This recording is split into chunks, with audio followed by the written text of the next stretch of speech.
चौथा दृश्य। छंद और सिद्धार्थ अश्वकंटक को थपकिया रहे हैं। छंद। राजकुमार, सारी रात लगातार घोड़े पर यात्रा करते करते आपको अब काफी थकान हो गई होगी। अब हम साक्य राजा की सीमा पार कर मगध राजा बिंबिसार के राज्य में प्रवेश कर चुके हैं। अब राजा शुद्धोधन के दूत हम यथार्थ ले जाने के लिए आएंगे।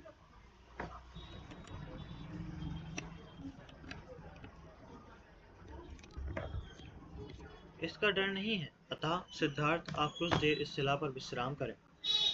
मैं तो थक ही गया, पर मेरे दौड़ते घोड़े के पीछे दौड़ते हुए छंद तो भी कितना थक गया है। उसी तरह यह मेरा प्रिय अश्वकंटक भी कितना थका हुआ दिख रहा है। छंद, मेरे प्रति तुम्हारी एक निष्ठ और इस अपूर्व सहायता का यह छोटा सा पुरस्कार लो। उसे रत्न कंकड़ देता है। नहीं महाराज, सच में ही नहीं। आपने मेरी निष्ठा का उल्लेख किया।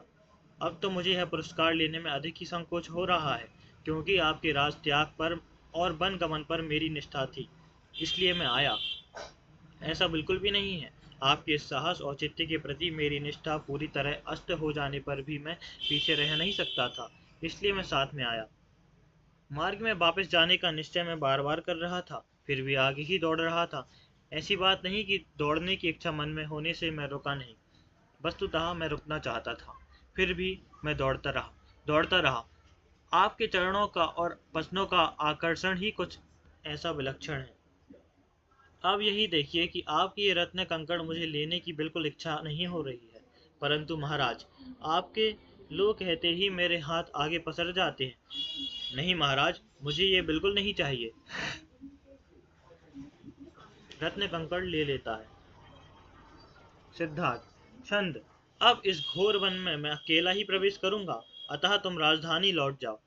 सुद्धोधन महाराज और मेरी प्रिया यशोधरा, इन दोनों के लिए तुम मेरा एक संदेश ले जाकर उन्हें दे देना, जिससे तुमने मुझे इस बन जाने में सहयोग दिया। इस कारण तुम पर होने वाला उनका क्रोध शांत हो जाएगा। उन्हें कहना कि जिस दिन आपका हमारा संयोग हुआ, उसी दिन वियोग वियोग के बीज भी पड़ गए थे। मैं आपको छोड़कर ना भी जाता तो भी मैं और आप हमेशा इकट्ठा ही रहते, ऐसा नहीं है। कभी तो हमको एक दूसरे से विदा लेनी ही पड़ती। मृत्यु के पर्दे के पीछे मैं पहले जाता तो भी आपको मेरी अंतिम विदाई सहनी ही पड़ती। वैसे ही मृत्यु के पर्दे के पीछे आप पहले जाते तो भी मुझे आपकी अंतिम विदाई लेनी ही पड़ती। अतः इस अवश्यंभावी बात का शोक न करें। मेरे जन्मते ही मैं दिग्विजयी होऊंगा, ऐसा ज्योतिषी ने कहा था। छात्र रीति के अनुसार मैं लाख सेना के साथ दिग्विजय के लिए निकलता तो आप मुझे बड़े गौरव और आनंद के साथ विदा देते। वैसा ही विदा आज भी आप मुझे दें, क्योंकि आज मैं उस सहस्राधिक मनुष्यों के रक्तपात से रंगे हुए दुष्ट शस्त्र दिग्विजय की अपेक्षा अति श्लाघ्य और शुभकारी ऐसे एक महान क्रांतिपूर्ण दिग्विजय पर निकला हूँ। मैं दुख का मूल खोज कर पूरे मानव समाज को क्लेश मुक्त करने के लिए मृत्यु को ही जीतने निकल रहा हूँ। अतः आप मेरे इस कार्य के लिए शुभ ही सोचें। छंद। महाराज, ये अति उदार संदेश शुद्धोधन महाराज जैसे विवेकी क्षत्रिय वृद्ध को कदाचित संतोष कर देगा, पर देवी यशोधरा को संतोष इससे कैसे होगा।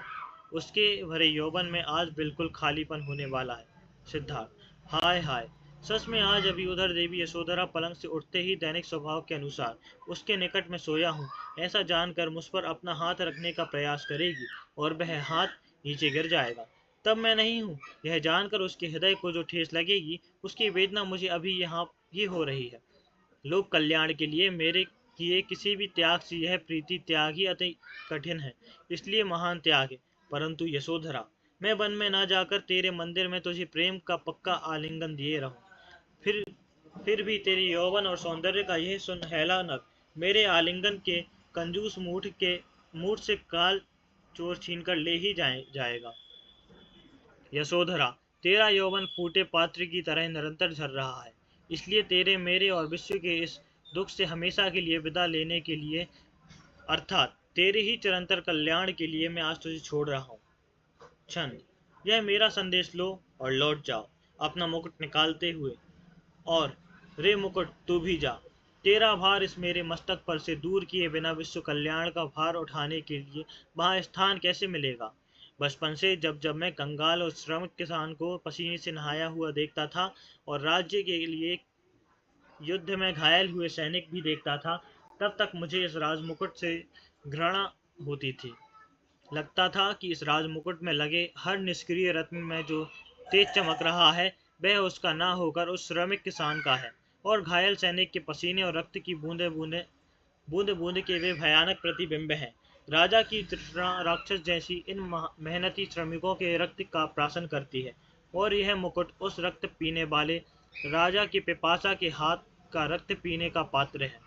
रे मुकुट, तेरे रत्नों की संख्या जितनी ही निर्मल पानी की बूंदों से भरा यह कमंडल और अनाज के दानों से भरी यह अंजलि तुझसे अधिक उपयुक्त है, क्योंकि उसे दीन हीन प्यासे पी सकेंगे, भूखे खा सकेंगे, पर मानव की भूख प्यास पूरी करने में अक्षम इन चमकदार पत्थरों को रत्न मानकर तुम्हें जिन मूर्ख आदमियों ने घूरे पर से उठाकर बड़ा बनाया, उस घूरे पर ही जाकर गिरो।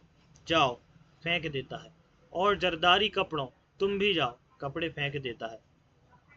छंद। अब मुझे इतना हल्का लग रहा है।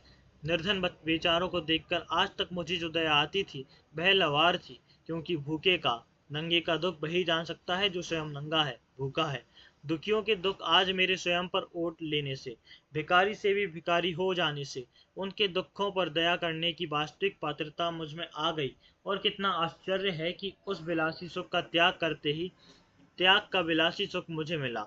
एक घूंट जल, एक कौर अन्न और अनंत आनंद। पर्दे में देखकर कौन जा रहा है वह भगवा कपड़े पहने, क्या वह अपने वस्त्र मुझे देगा। छंद। अभी ओ भले आदमी, व्याध प्रवेश करता है। छंद उसे रोककर कहता है, हम आप ही को बुला रहे हैं। व्याध, फिर आप चूक कर रहे हैं, क्योंकि मैं सभ्य नहीं, वनवासी हूँ। सिद्धार्थ, अजी सज्जन। व्याध, आप भी चूक कर रहे हैं, क्योंकि मैं सज्जन नहीं, दुर्जन हूँ। छोड़िए सब, मैं व्याध हूँ महाराज। सिद्धार्थ, पर मैं भी अब महाराज नहीं रहा, इसलिए निवेदन करता हूँ कि अपने भगवे वस्त्र मुझे दे दो। व्याध, बिल्कुल नहीं दूंगा। इन वस्त्रों के कारण ही तो मैं छिपा रहकर असावधान मृग को मार सकता हूँ, और आपके ये कपड़े पहनकर व्याध का धंधा करने वाली ये वस्त्र आपको देकर अपना एक और प्रतियोगी पैदा नहीं करना चाहता। सिद्धार्थ, उसके लिए तुम डरो नहीं, क्योंकि यद्यपि मैं भी एक तरह से व्याध का धंधा करने वाला हूँ, पर फिर भी उसका तुम्हारे धंधे से संबंध नहीं है। तुम्हारा धंधा मृगया का, मैं तो मृत्यु को ही मारने का धंधा करने वाला हूँ। ये भगवा वस्त्र व्याध और विरक्त दोनों को ही एक जैसे उपयोगी है, क्योंकि उसे पहनने से मृग जैसा ही मरण, मृत्यु भी असावधानी में व्याध के फंदे में आएगा। दे दो मुझे ये वस्त्र, और उसके मूल्य में ये लो राजविलासी जरतारी वस्त्र, और ये अलंकार भी लो। व्याध, लालची परंतु आशंकित दृष्टि से देखती हुए, स्वागत। चुरा कर तो नहीं लाया किसी का यह सारा, अन्यथा शमशान की ये मेरे वस्त्रों के बदले जरतारी वस्त्र कौन गधा देगा। चंद।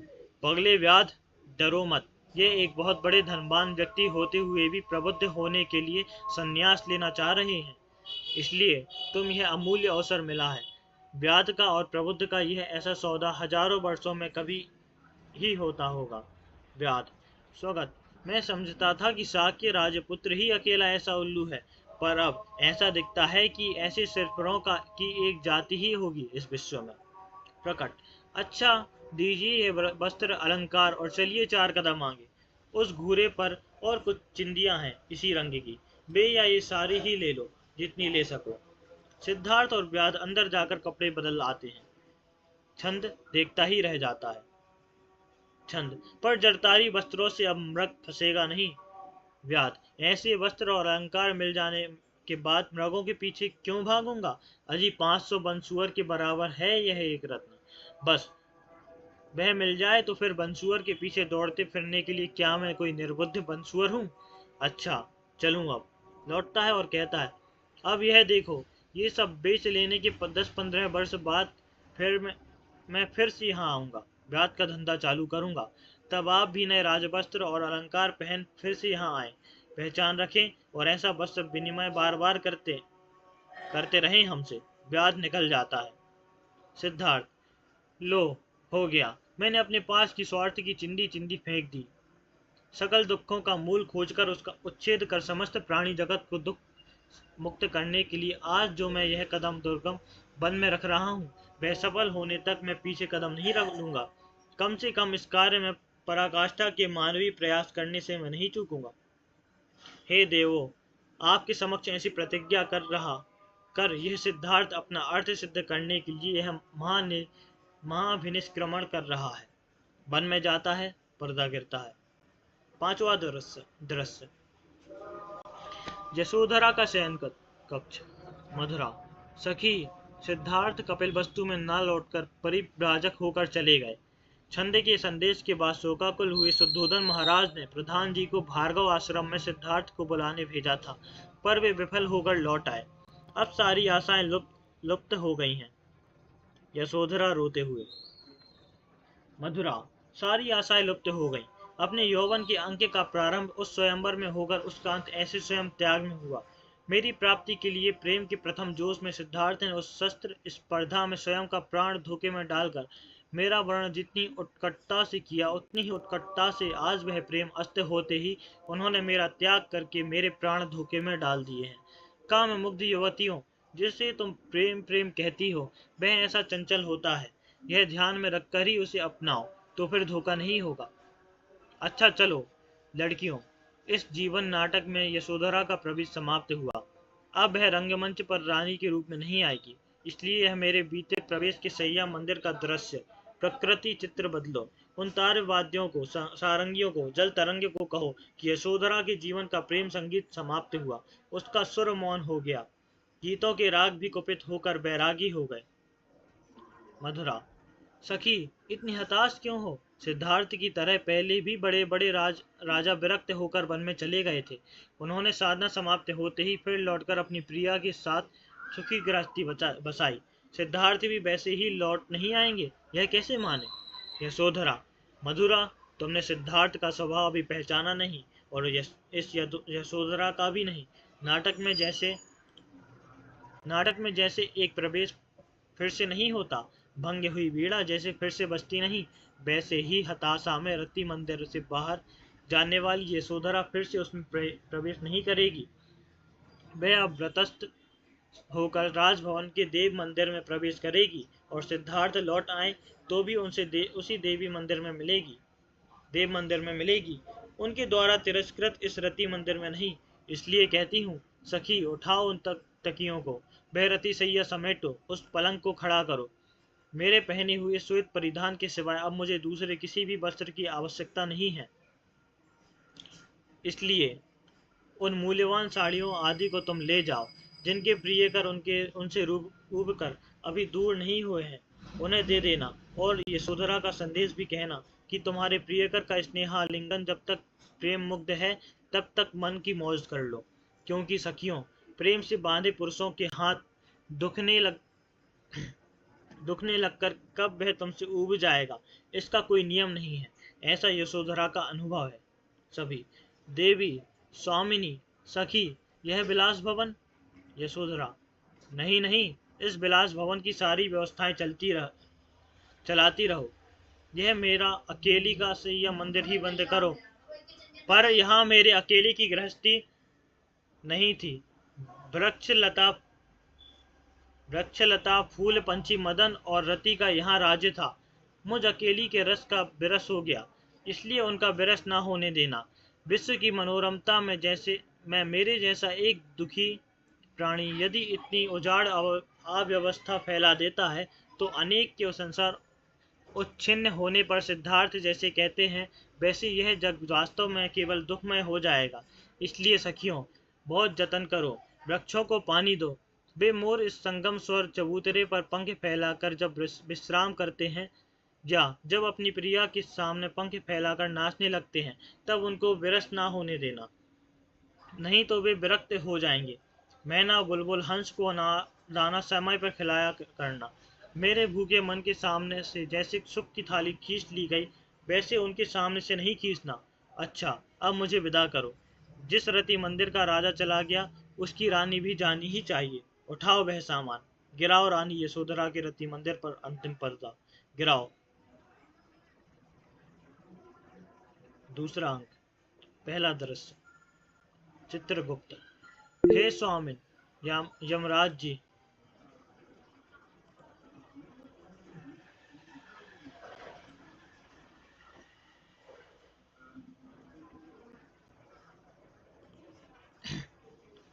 चित्रगुप्त, हे स्वामिन यमराज जी, यमराज। चित्रगुप्त, ऐसा कौन सा महत्वपूर्ण समाचार लाए हो कि इतनी आतुरता और वेग से यहाँ दौड़े आए। चित्रगुप्त, गयाश्रम में बोधि वृक्ष के नीचे राजपुत्र सिद्धार्थ गौतम अपनी चरम साधना के लिए बैठे हैं। उस साधना का परिपाक उस समाधि में होने वाला है जिसमें प्रकट होने वाले महान धर्म सत्य का प्रभाव पूरी मनुष्य जाति पर स्थापित होने की संभावना प्रबल है। मनुष्य जाति का कल्याण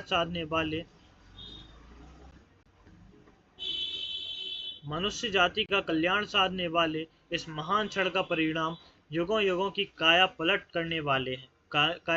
करने वाला है। इसीलिए अधापतन की सारी शक्तियों का स्वामी देव रिपु मार वासना तृष्णा मोह मत्सर आदि अपने सारे साथियों सहित उस महान क्षण में विघ्न उत्पन्न करने के लिए सिद्धार्थ पर हमला करने जा रहा है।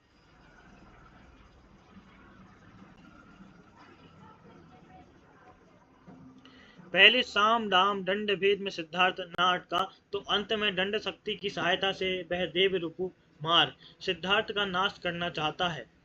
आप धर्मराज हैं, इस धर्मशत्रु कली पुरुष मार के इस पापी प्रयास को आप विफल करें। यमराज समय पर सूचित किया। जब तक वह देव रिपु मार केवल साम दाम दंड भेद के लालच से सिद्धार्थ को भटकाना चाहता है तब तक मैं बीच में नहीं बोलूंगा, क्योंकि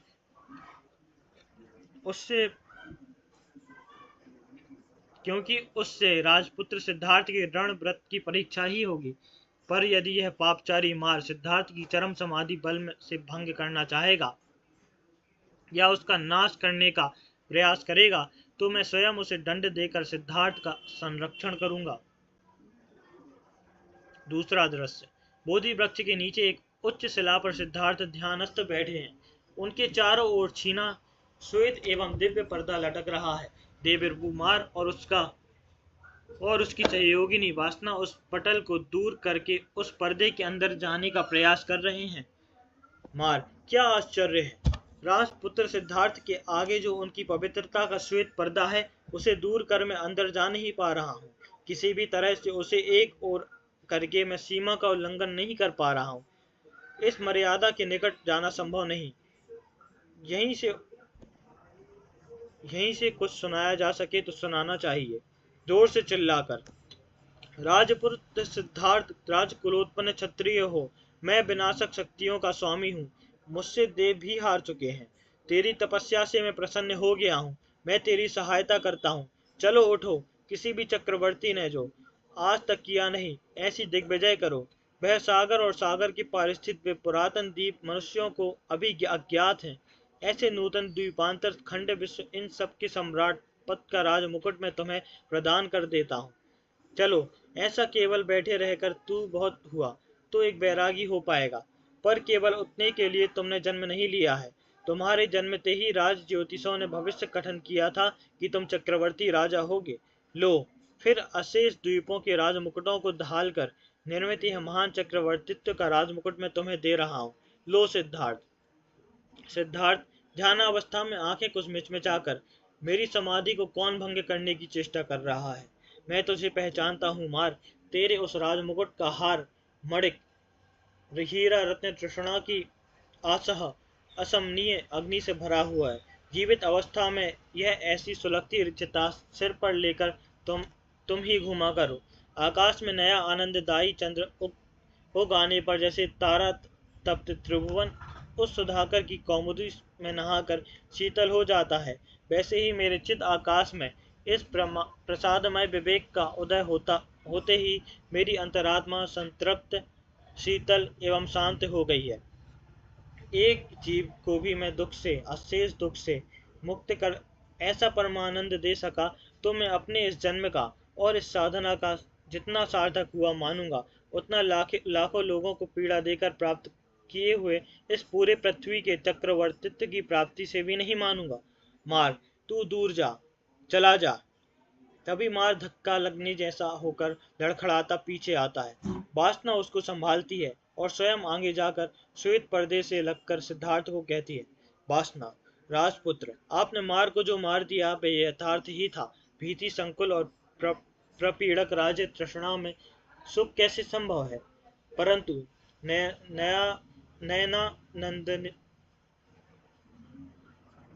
नैनानंददायी चंद्र उदय होते ही उसकी कौमुदी में नहाते हुए जो सुख होता है, ऐसा जो आपने अभी कहा, वह सुख भी उतना आह्लादकारी नहीं है। उस कौम आह्लादकारी।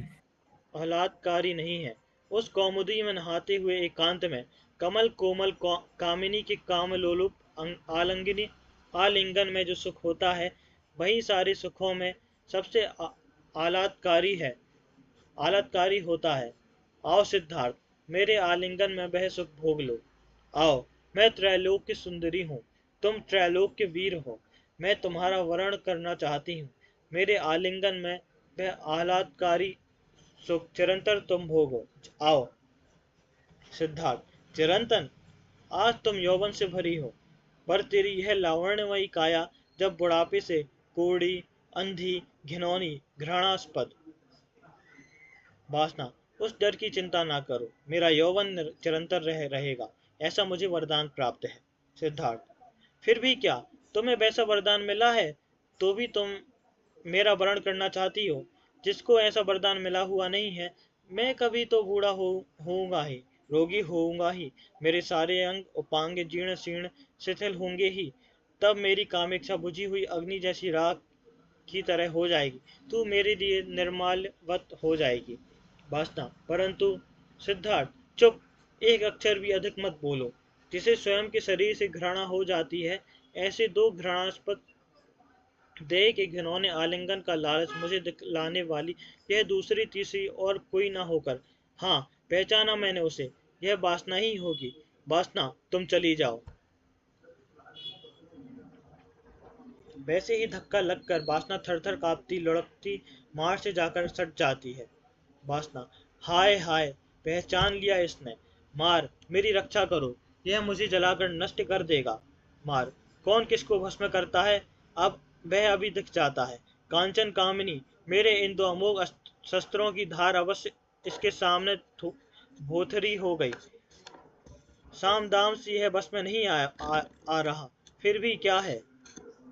उठो विश्व की विनाशक शक्तियों, उठो बादलों आदियों, फुफकारते आग उगलते उठो, बिजली के चाबुक से प्रकृति की पीठ छीलते हुए उठो।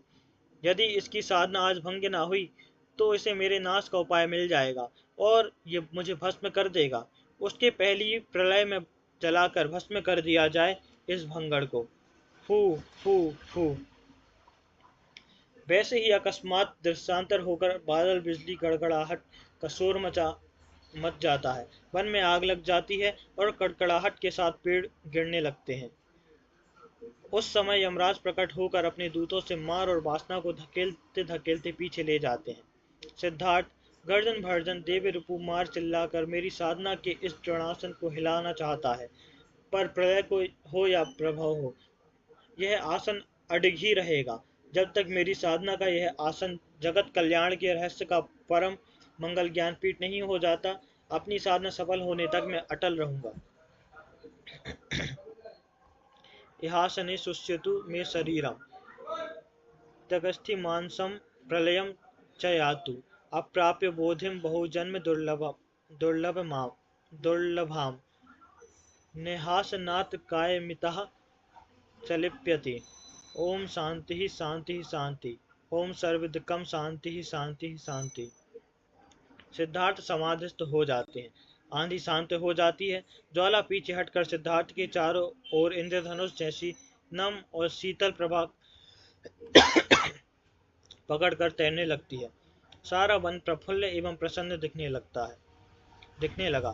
किंचित कालांतर अंतरिक्ष से पुष्प वृष्टि होने लगी और मधुर गीत बजने लगा। सिद्धार्थ, तुम धन्य हो गए, तुम बुद्ध हो गए। ओम नमो भगवते बुद्धाय, ओम नमो भगवते शुद्धाय, ओम नमो भगवते प्रबुद्धाय, नमो नमः। सिद्धार्थ किंचित आंखें खोलकर तर्जनी पर तर्जनी रखकर, मिल गया। सुख दुख के द्वंद्व से मुक्त होने का मार्ग मिला। छूटा अनादि जन्म मरण के भव चक्र से मैं छूट गया। वह समाप्ति होते ही, वह स्नेहमय होते ही दीपक जैसे अपने में ही बुझ जाता है, वैसे ही वासना क्षय होते ही, क्लेश क्षय होते ही यह मेरा अहंकार मुझ में ही अपने आप बुझ गया। सविकल्प नहीं, निर्विकल्प नहीं, केवल निर्वाण, केवल शून्य। ग्रह कारक टिट्ठोसी पुनर्गेहम न काहेसी, सर्वास्थे फासुका फन्ना ग्रह कूटम च नश्यति। उस उच्च शिला के आसन से उठकर सिद्धार्थ नीचे उतरते हैं। प्रसन्न बदन से किंचित काल इधर उधर देखते हैं और विचार करते करते बीच में ही खड़े रहते स्वगत बोलते हैं। नमक पानी में घुल जाता है, वैसे अब इस दिव्य अमृतशील आनंदमय समाधि में ही मुझे यह देख पिघल जाने का मन होता है। परंतु जन्म व्याधि जरा मृत्यु के महादुख से जकड़े इस जगत को देखकर हृदय दया से द्रवित हो जाता है, करुणा से घबरा जाता है। इसलिए इस अशेष दुख से इस प्राणी जगत को मुक्त करने के लिए मैं अपने इस निरुपायाधिक कैवल्यानंद को भी लोक कल्याण की उपाधि यह देह है, तब तक रहने ही दूंगा। सुनो सकल प्राणीजनों, इस अशेष दुख से मुक्त होने का उपाय है, और वह भी स्वयं को स्वयं से ही मिल जाने जितना सुलभ। इस अशेष दुख का मूल है तृष्णा, उस मूल कारण का क्षय। वह तृष्णा क्षय माने अशेष दुखों का आत्यंतिक नाश। उसका उपाय है त्याग। न कर्मणा न प्रजया धनेन, त्यागे नैकेन अमृतत्य मानसु। त्याग संन्यास, संस्कृति का संन्यास, स्वर्ग संन्यास, सत्य का भी संन्यास। अब ईश्वर की बाधा ना हो, यज्ञ का बखेड़ा ना हो, मानव का डर ना हो, दानवों का भी डर ना हो, बहुत क्या ईश्वर का भी डर ना हो। आज मनुष्य ईश्वर की दास्ता से भी मुक्त हो गया। यह अभय दान पूरी मानव जाति को देने के लिए और इन बुद्ध सिद्धांतों का प्रचार सारे जगत में करने के लिए मैं प्रतिज्ञा करता हूँ कि चरिष्यामि चारिकम बहुजन हिताय बहुजन सुखाय लोकानुग्रहाय च। सिद्धार्थ जाने लगते हैं। आकाश से फिर पुष्प वृष्टि होती है, अंतरिक्ष से मंजुल संगीत झड़ने लगता है। सुभाषते पंथानः संतु, संतु से वह ओम नमो भगवते बुद्धाय, नमो भगवते शुद्धाय, नमो प्रबुद्धाय, नमो नमः। पर्दा गिरता है। तीसरा अंक, पहला दृश्य। यशोधरा, मंजुला और मधुरा। यशोधरा, सखी मधुरा, लल्ला राहुल कहाँ खेल रहा है, उसे यहाँ बुलाओ। मधुरा, यशोधरा तुम्हें तो बहुत ही चिंता लग रही है अपने इस बच्चे की, राजकुमार राहुल की। अब वह 8 वर्ष का हो गया है, अब तो वह साथियों के साथ मस्त होकर ऐसे ही देर तक खेलेगा। इकलौते बच्चे को क्या माताएं अपने पैरों से बांध कर रखती हैं। यशोधरा, मधुरा, दूसरी माताओं के जीवन साथी मुझ जैसी को छोड़कर गए नहीं होंगे। वे भाग्यवान महिलाएं अपने पति से एकांत में निर्भयता से हंसने बोलने के लिए अपने बच्चों को स्वयं दूर भेज देती हैं। जाओ साथियों के साथ थोड़ी देर तक, ऐसा कहकर। पर मधुरा, मेरा साथी, मेरा सिद्धार्थ, ना करूं मैं वह स्मृति, ना करूं मैं आशा। मधुरा, नहीं रानी जी, अब उन्हें केवल सिद्धार्थ के संबोधन से ना पुकारें। अब लोग कहते हैं कि वे देवत्व पद को पाकर बुद्धत्व पा गए हैं। यज्ञ की अग्नि से भुनते पशुओं को झुलसता देखकर भी यज्ञ संस्था का निषेध कर रहे हैं। परंतु यशोधरा, जीव यज्ञ का अग्नि में ही केवल झुलसता है, ऐसा तो नहीं है। वियोग की अग्नि भी उसी तरह ही आदमी को जलाकर राख कर देती है। इसलिए वियोग की आग में धर्मपत्नी को, वृद्ध पति को व नवजात पुत्र को और हम सब सबों को झुलसता छोड़कर उनकी यातना की सीढ़ी पर ही जो बुद्धत्व संपादन किया जा सकता है, वह भी उतना ही निषेध योग्य क्यों है। मेरे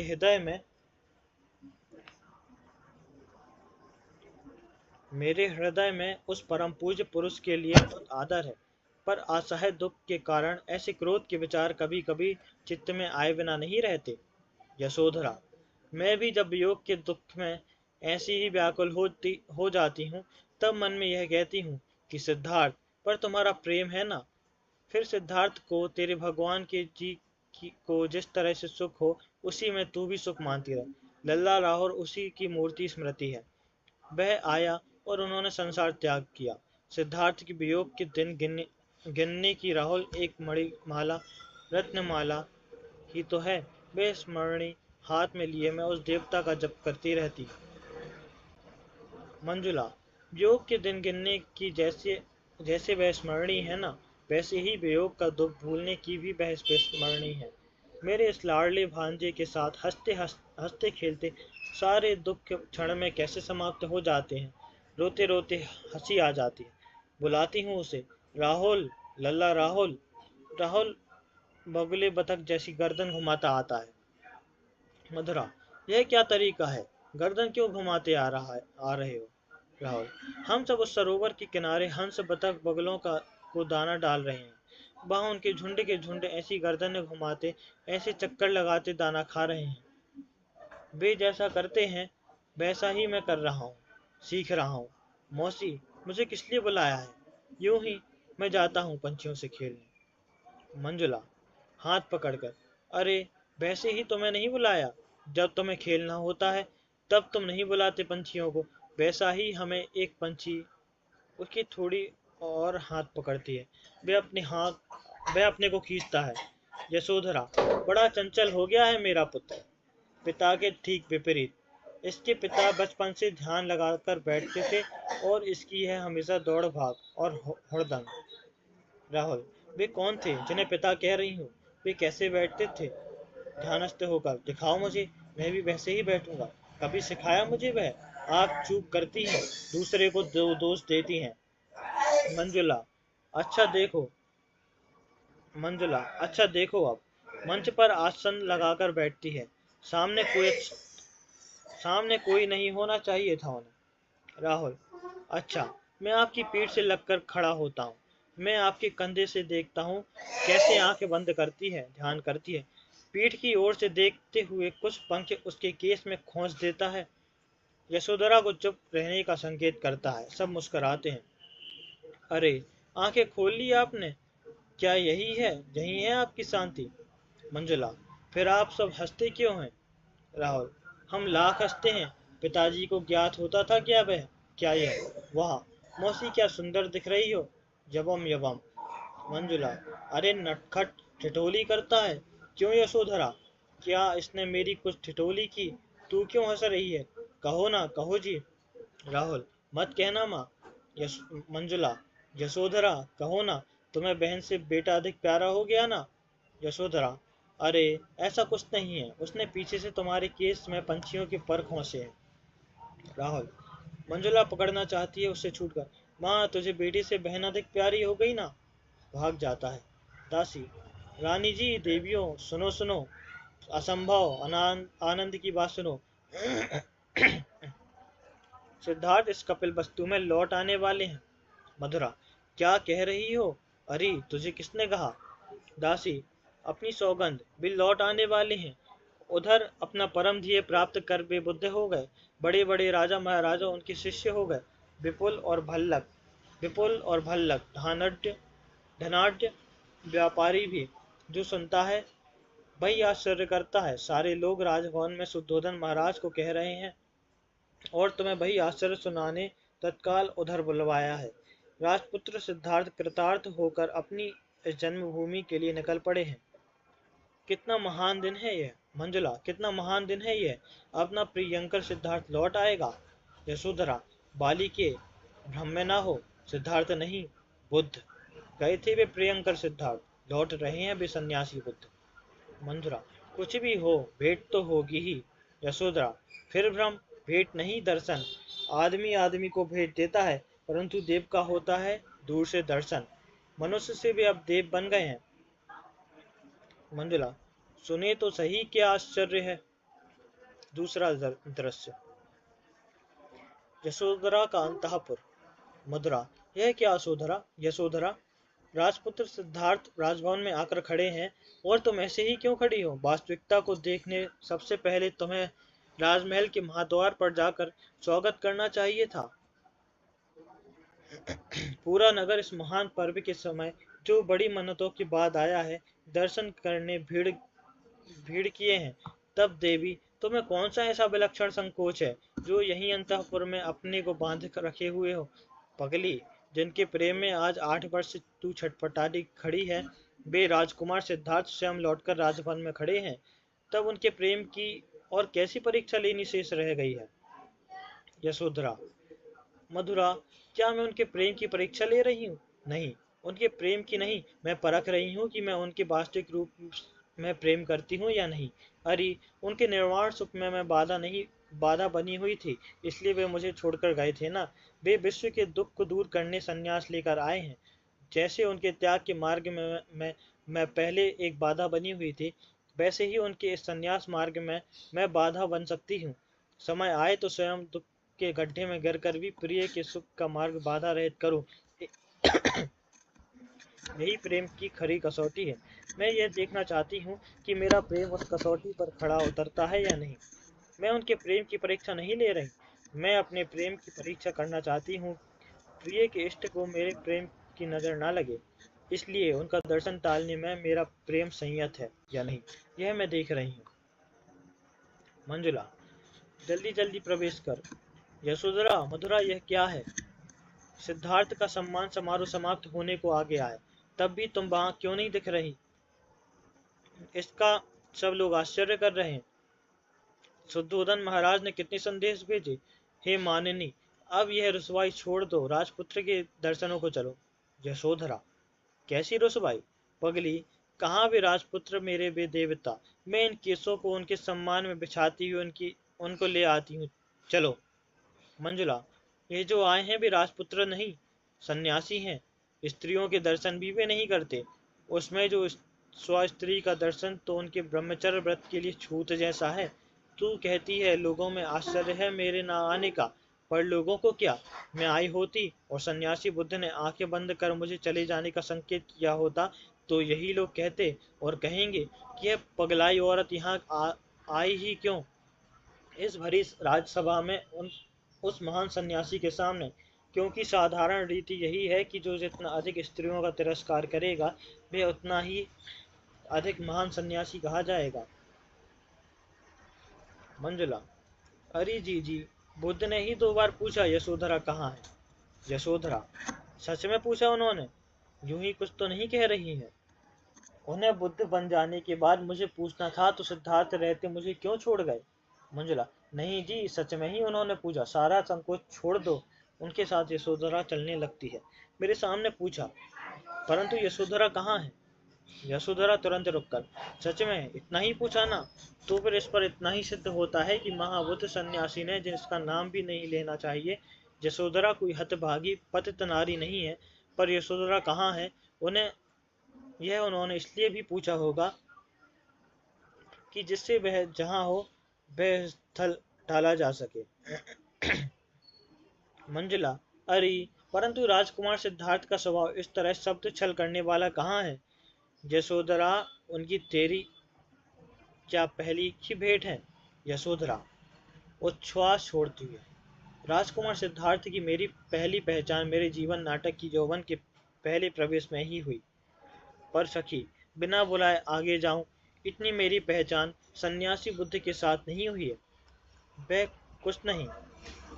देखो मंजुला, स्वयं होकर कोई मुझसे पूछेगा तो साफ कहना कि सिद्धार्थ की सिद्धि में उस हतभागी यशोधरा की भेंट से कुछ भी हानि पहुंचना संभव ना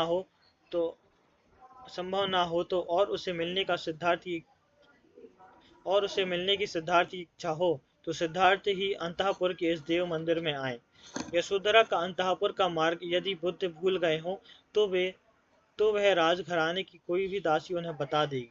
जाओ मंजुला, जाओ मंजुला, ठहरो ठहरो, यशोधरा को ले आओ। ऐसा स्पष्ट कहे तभी यह कहना अच्छा। अरे सुन तो ले पूरी तरह, यशोधरा कहाँ है? इतना ही पूछा हो तो यह भेंट भेंट कुछ मत कहना। अच्छा, इस प्रश्न पर अंतःपुर में इतना ही कहना। अरे सिद्धार्थ, ऐसा मत कहना, मेरी बात कहते तथागत पुत्र यही नाम लेते चलना, जो है वह कहो, चापलूसी में दूसरा कुछ न जोड़ना।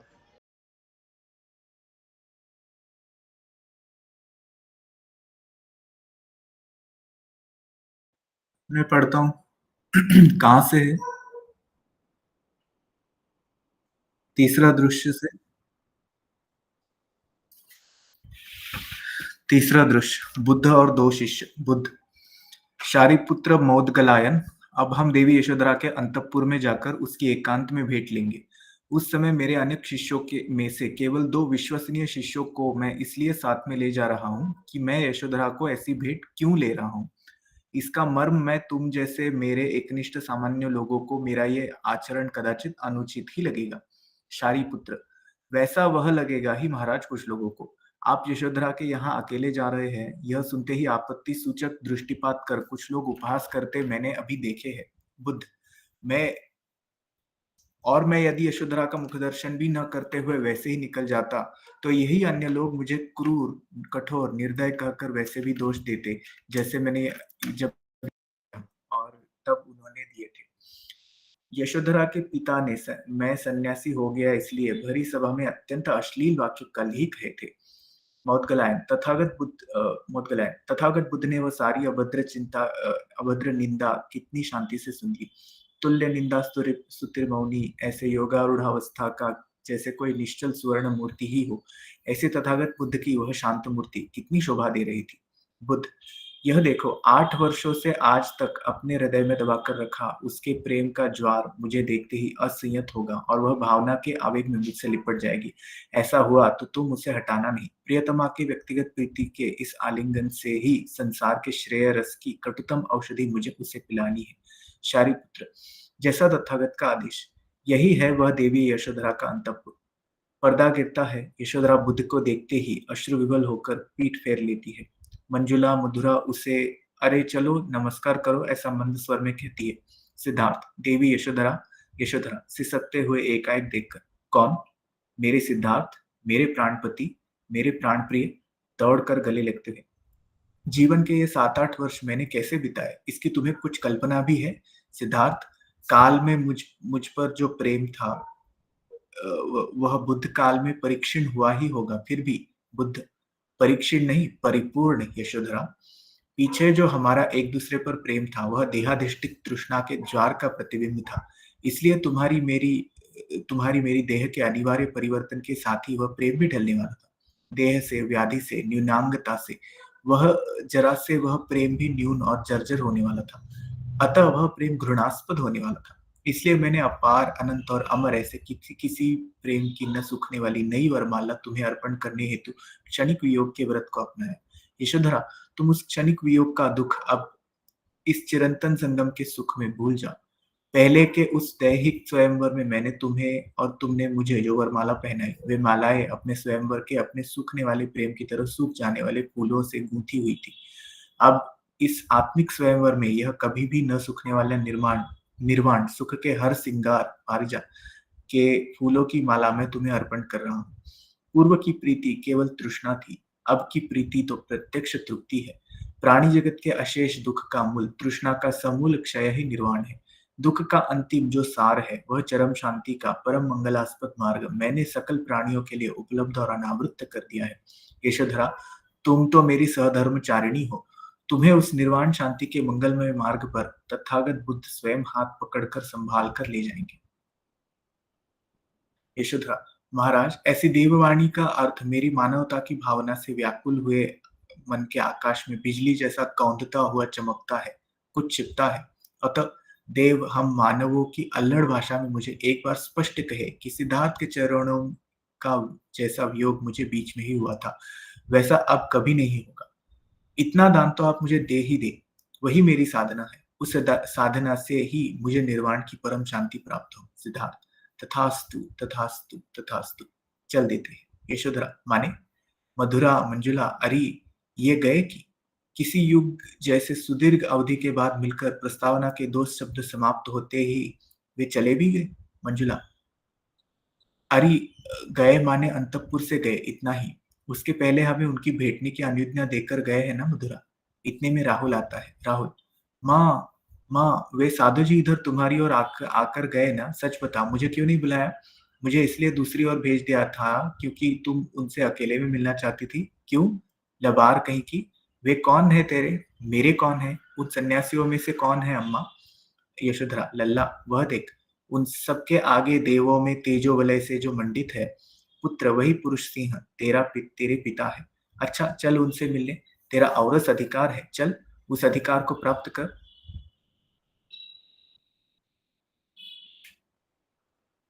हैं?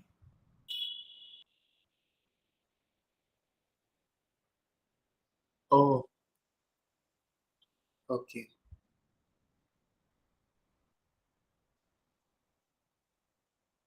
हाँ, ये तो बहुत फेमस प्ले है।